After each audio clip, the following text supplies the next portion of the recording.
primary. There were 4 Republicans in the race. There were 2 Democrats. The Democrat who won the primary is Mr. Keating, and there are 3 independent or unenrolled candidates. I am the only candidate from Cape Cod left in the race. There is one of the independent candidates is from Martha's Vineyard. He's 25 years old, and he's running for the first time. And there is the political climate is, I guess the best word I can say is dynamic. People are paying attention more than I've ever seen them pay attention in my 8 years as an elected official, and even longer than that being politically active. People are engaged in what their government's doing. People aren't happy, no matter what poll you look at. The common consensus among Republicans and Democrats is that voters are not happy. In fact, in the polling that we do, we look at a lot of things. Certainly we look at how we're doing in the race and the issues. But one question we ask in every poll, and most pollsters do this, is they say to the people they're asking their opinion, do you think the country's on the right track or the wrong track? And 67% of the people in this district and across the country think the country's on the wrong track. And so that has led to a big interest level of voters because they're not happy with the way things are going. And that can be in finances, that can be in the wars in Afghanistan and Iraq, that can be on the issue of social entitlements, the problems of illegal immigration, the issue of tax increases.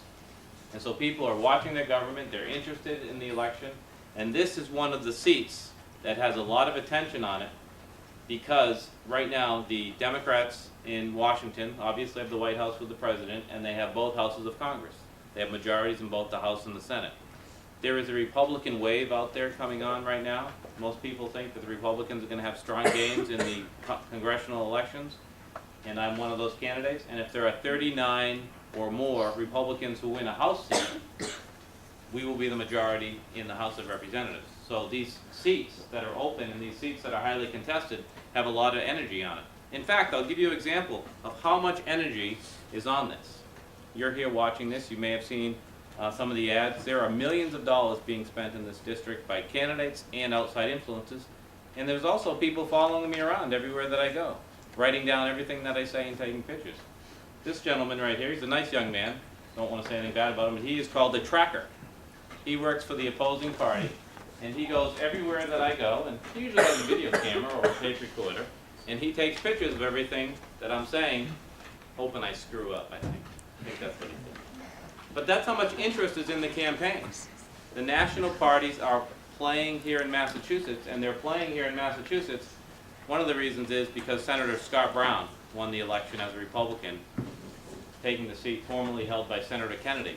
And so, where this is typically a blue state, and all the members of the congressional delegation had just been Democrats, members of one party, because of Senator Brown's election, and because of other people like myself who have been winning state legislative seats, a lot of folks think, and the polling indicates, that this could be a Republican seat, and this seat could be one of those 39 seats across the country that could change the balance of power in the United States Congress. And so the stakes are pretty high right here on Cape Cod and the South Shore for the future of the country. This seat could determine whether or not Nancy Pelosi is the Speaker next year. This seat could determine whether or not what type of bills end up on the President's desk. And so this is high stakes stuff, and 2 weeks to go, and the people of the 10th District and the people of the United States get to decide. And there's a lot of issues that I've been talking about. I'll briefly hit them, and then I think I'd rather take your questions and keep talking. The issues that I care about are the issues that I've been working on as a state legislator, and I say as part of my campaign, if you like what I've been doing as a state representative, you like what I've been doing, you like what I'm doing in Congress. And that could be things, well, there's one common thing here. Whatever I'm going to talk about this year, it's all about finances. It's all about money. So when you talk about healthcare reform, repealing Obamacare, and getting at the cost side of healthcare, it's all about the cost of healthcare. People don't come up to me and say they're concerned about the quality of healthcare. They're concerned about how much healthcare costs. They're concerned about the $500 billion or $500 billion cut to seniors and Medicare. They're concerned about Social Security and what's going to happen with that long term. They're concerned about the problems of illegal immigration and how that impacts their own ability to run their businesses. They're concerned that there's a tax increase coming on January 1st because Congress went home and didn't extend the Bush-era tax cuts. They're concerned with a lot of things, and they're all finances this year. Sometimes elections are about 4 or 5 different issues that aren't connected at all. This year, everything that's voters are concerned about have to do with finances, their ability to have a job, maintain their job, save for their kids' college education, save for their own retirement, whatever it is. People are concerned and they're not happy. They think the country's on a wrong direction and they're looking to change it. And that's what my job is as a candidate, to try to convince them that I am right on the issues. I'm the better candidate in this race, and I would represent the people of the Capes, the South Shore, and the islands in Congress. So rather than me talk about what I think is important, I'd rather hear from you. I think we have questions, right? I'd rather hear from you about what you think is important, what Congress should be doing. I'm a state legislator now, so if there's any questions related to state government, or about the campaign in general, because the campaign styles are very different this year between myself and my opponent. Maybe that's of interest to you. Excellent. Now, I had this set up one way where I had names attached, and then got here, realized most of the kids who I had come yesterday to help prepare them weren't here yet, so they don't have the question. So I've given you guys questions, and you're going to do it by number. I'm going to make one slight shuffle, and I'm just going to say a number, and then please ask that question. Okay? That's going to seem a little weird. Nothing to me. I'll just answer. It doesn't, but hopefully they understand that when I say a number, if they have the question in front of them that has that number and something circled, read that. Let me shuffle one thing. You've got an extra one, or with the extra one. Oh, you got the extra one? Okay, Molly, I'm going to switch you. Anyone over there? And whoever has number 2, read the question. Because you already pretty much, the first question was why you're running for Congress.